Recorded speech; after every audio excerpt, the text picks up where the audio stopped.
Alright, so I haven't painted a mini in 5 years. Year is it? It was brand new. No. What year is it? And I'm going to take you on this journey of rediscovering this hobby. Mr. Bilbo, where are you off to? I'm going on an adventure! I watched a Vince Venturella video and decided I wanted to get back into it. So first thing first, I had to dig out all of my crap. And I had a lot when I left this hobby. I mean, a lot. My wet palette, gone, garbage, can't be used. Airbrushes, can't find them, had 2 of them, gone, stolen by the barn goblins. Don't know what to tell you. Paints, a lot of them actually survived, which I was worried after 5 years of not touching them that the majority of them were going to be completely useless. And I'm happy to say I was dead wrong. Now, some of them still ended up being completely useless. I lost some P3 paints, some Citadel paints, but unfortunately, the biggest loss was my favorite paint range, Vallejo, and I lost a lot of Vallejo paints. Still a lot made it because that's when I have the most paints of. I still probably have over 100 Vallejo paints that are still good to go, but nonetheless, that was the biggest hit. Brushes were fine. Tools, again, barn goblins took half my tools. Didn't have a hobby knife or any of that. Then I started looking for minis I wanted to paint. And I came across 3D printed minis, and I was like, oh, well, when I left this hobby, it was, nothing to shake your head at. The detail wasn't there. They just weren't good. They weren't good models. But I said, screw it. Let's YouTube this, see what it's like. Holy shit. Has this technology stepped up? You can print models that are better than the shit you can go buy. So I said, yeah, let's do this. So, like I always do, I don't know how to half-ass anything, so I went out and bought a $3,000 Saturn III 12K printer and just started to print stuff that I wasn't even planning on painting. And then I decided, well, I need to figure out what I want to paint. So I started scouring My Mini Factory, Patreon, Gumroad, all that stuff. I found a lot of great minis. Bastarian miniatures really seemed cool. They have an awesome Beastman line that I definitely plan on painting. One of the things I was worried about is I haven't painted in 5 years. So I probably lost a lot of that, and I was worried about that. And also, I like smaller stuff too, because it's fun to paint with. So then I started looking into things like Warmaster, 10mm, and holy crap, these 10mm models have better detail than some 28mm models, and I can print them at my house. So that's what I started doing. I looked at Forest Dragon over on Patreon, and that's where I got started. Was scouring through there, seeing some great stuff, and lo and behold, I saw they had a Vampire Counts army. I love vampires, and I'm a count, unaccountable for my actions.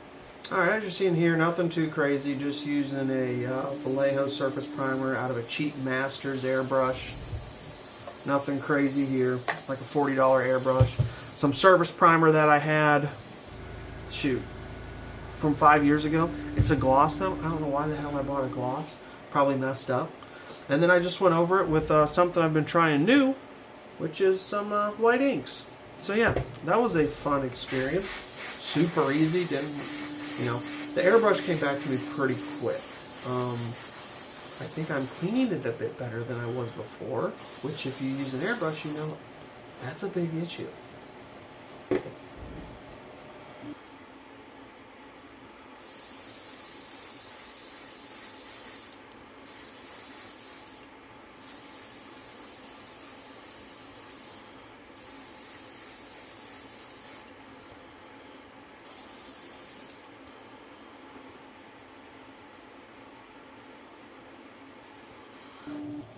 Then I use a little bit of Vallejo Game Earth just to kind of tint it, bring the overall bone color in with the airbrush. Just make my life a little bit easier, I guess you could say.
Then I took some Army Painter Strong Tone, mixed in a little bit of Scale 75 ink.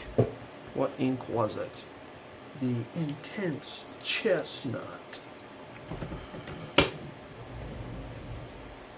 And made a little bit of a wash. Went over all the models with the wash. Nothing new there, you know.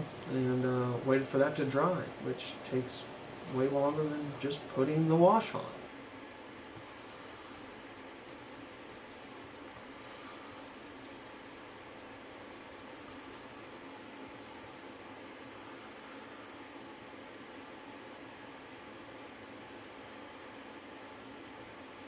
The wash really helped out pick out the detail, especially in the back, picking out all the rib bones, the shoulder blades, all that. It did a great job.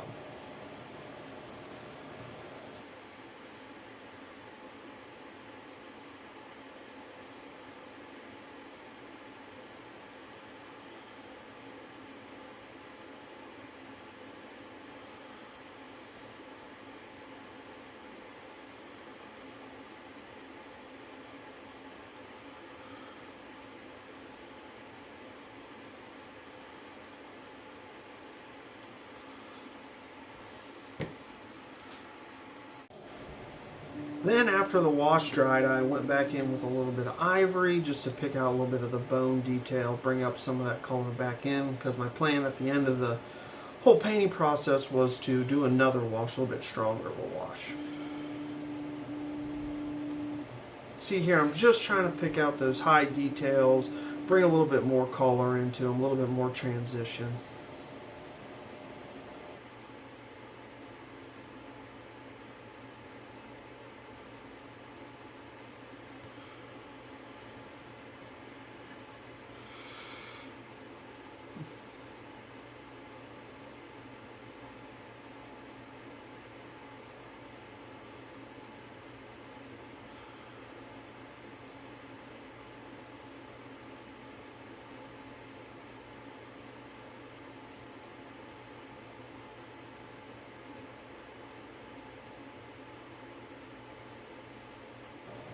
Now I'm just starting to use some of the new Pearl Quill line to work on some of that wood and some of the leather, but mainly just the shields and spears, some of that dark mahogany, light umber, and just trying to build up a good transition, and then use a wash at the end just to bring it all together.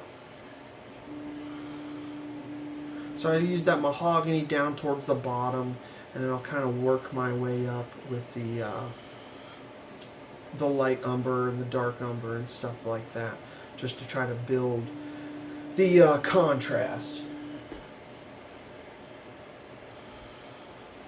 Then on the spears, I'm just trying to make some high points with some of the lighter colors, mixing a little bit of the ivory into the light umber, and just trying to have some variation in there. Again, the wash at the end is going to bring all this together, or that's my hope at this point. Again, this is the first models I've painted in 5 years, so I'm just kind of winging it here, and we'll see how this turns out.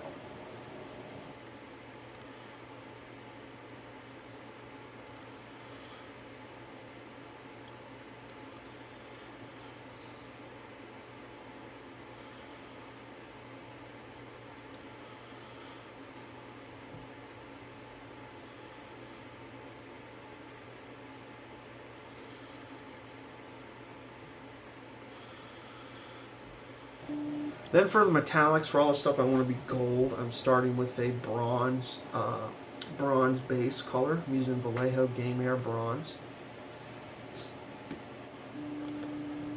And then for all the steel bits, I'm using Vallejo Game Air Gunmetal Steel, I believe is what it's called.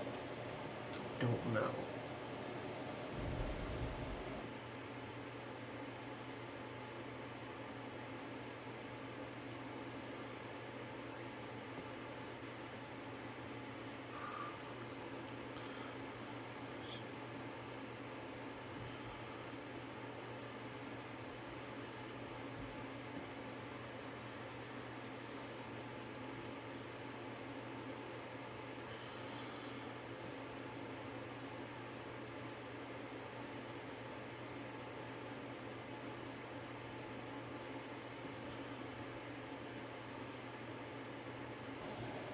Then for the first highlights, I'm just using Vallejo Game Air again. I love that line. I have the big box of them.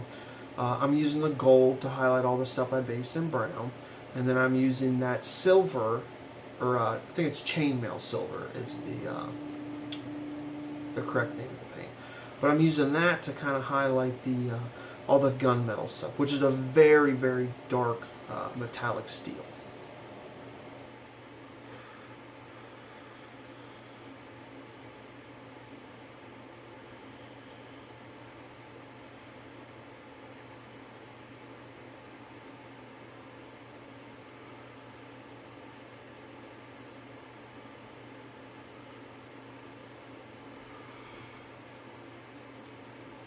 And then after all of that, I just use silver to do a kind of an edge highlight of everything. All the gold bits and the steel bits. Silvers are obviously a great edge highlight for both those colors. I don't know why I'm still talking about it. I'm going to shut up.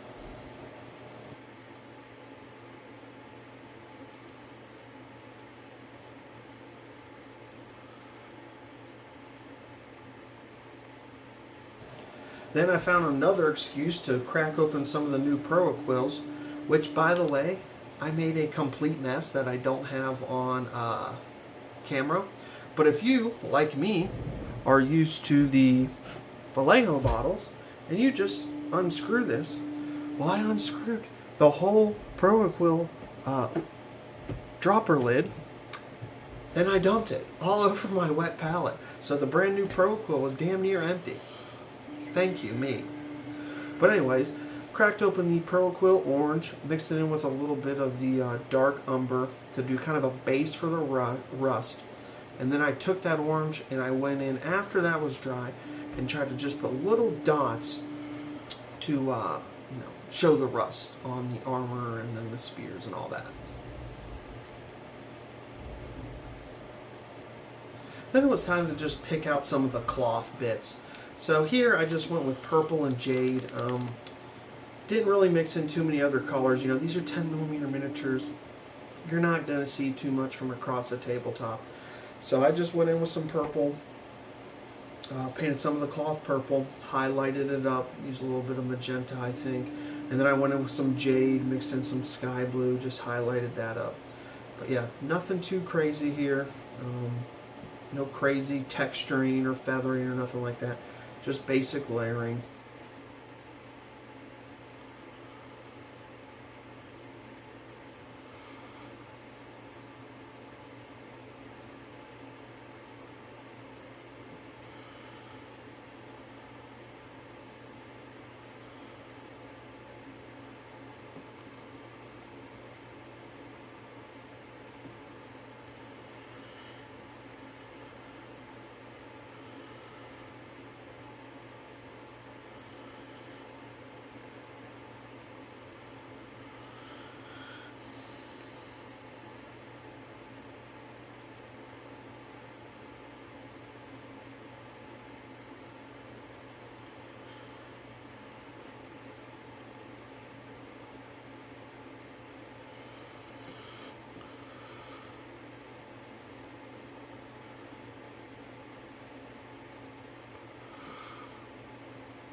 Then after that, it was time for the wash.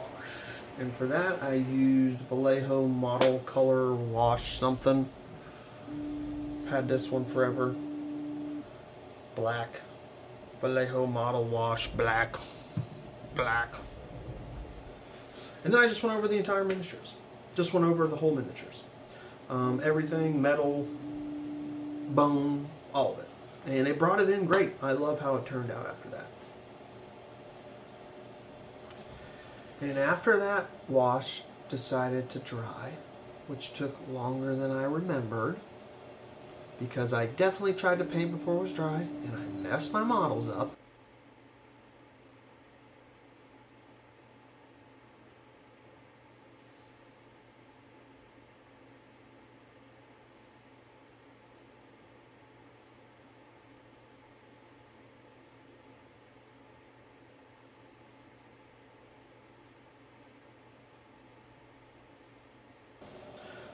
I took some of the Pro Acryl white, which is the best white. Allegedly, that's what everybody tells me. I haven't painted in 5 years. I don't know. That's what everybody tells me. It is a good white. Used that, went over all the eyes and everything I wanted to glow, which I think was just the eyes.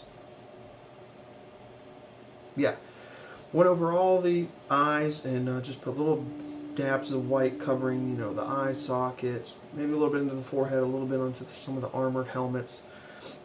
And then I went back over that with a mixture of a yellow ink and a Pro Acryl green.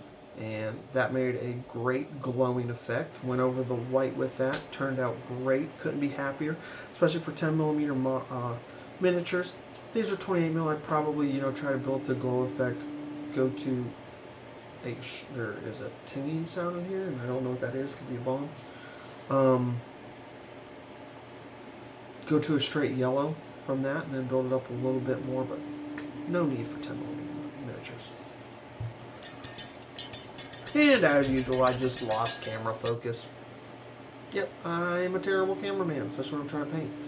Then I started to work on some freehand. I decided, let's challenge myself, okay? Let's see how much I can really remember, how much I can really do. Now I know what that tinging sound is, because I'm watching my video over here so I can comment on it. Yeah. High-speed stuff, huh? Anyways, started working on some freehand. And my goal was I wanted to do a skull. And I said, well, let's do a vampire skull. Add some fangs. And then I was like, well, let's do some glowing eyes. You know, this will give me some things to work on. See how much I remember. Started off with just the base of white, and then kind of worked the black on the outline. Put some of that green that I talked about in there. Used that to kind of color in the eyes. Reshaped it a little bit with the black and the green. Then from there I went back in with the white, did the crest, you know, the top of the head above the eyes. After that I took a little bit of gray and a little bit of black and started adding some shadow to, you know, the forehead and then a little bit on the cheek. Went back in with the black, tried to reestablish some shadows around the whole skull, I guess you could say.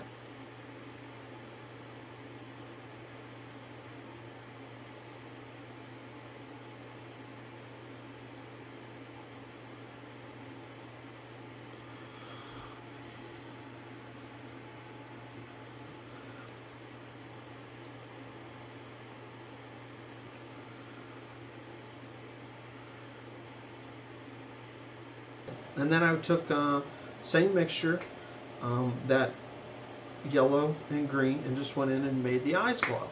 Made the eyes glow. This one I did highlight up a little bit more. I worked my way up to a yellow, and then from that yellow I worked up to, I think, just a small dot of just a pure white. Then I decided, well, that's not good enough for me. I can do better. No, I should have stopped there. But as usual, I thought the banner still looked bland, so couldn't really decide what else to add, and then I thought lightning, because if there's vampires, it's dark outside. And if it's dark outside and there's vampires, and it's raining, and if it's raining, it's storming. If it's storming, there's lightning. So that's what I did. Don't know how I feel about how it turned out, but nonetheless, how I did it, pretty simple. Just started off with a base of white streaks, using that white I had talked about earlier from Pearl Quill, and then from there I went in with a little bit of the green and then the sky blue over them, just to add a little bit of color in. Nothing too crazy, just adding a little bit of variety.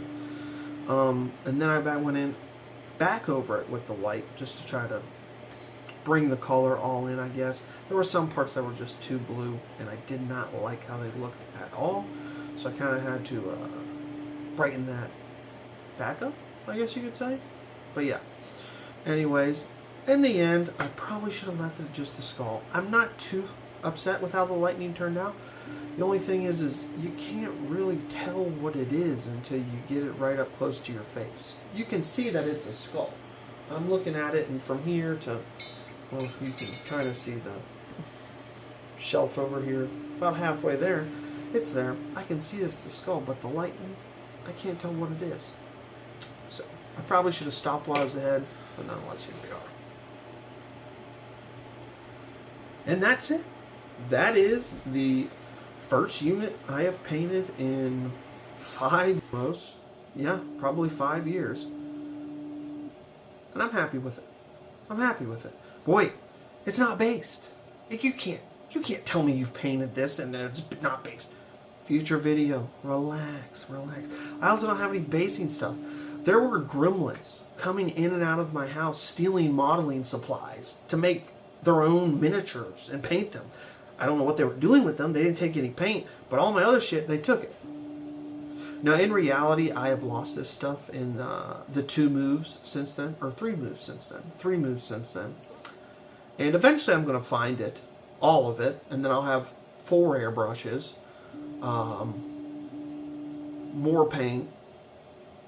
You know, it is what it is. At the end of the day, I'm happy with how this turned out. I hope you guys are happy with the video. I plan to do it a little bit more regularly. Nothing too crazy, but please like, share, and subscribe. Let me know what's the longest you went without painting. How did it affect you? I definitely feel rusty. My brush control isn't where it used to be. But that's why I'm taking my time. I'm painting some stuff I don't really care about. I've painted some other things too that I might do some quick little videos on. But yeah, until next time, I appreciate you guys watching. Take care. Like, share, and subscribe. Talk to y'all later. Bye.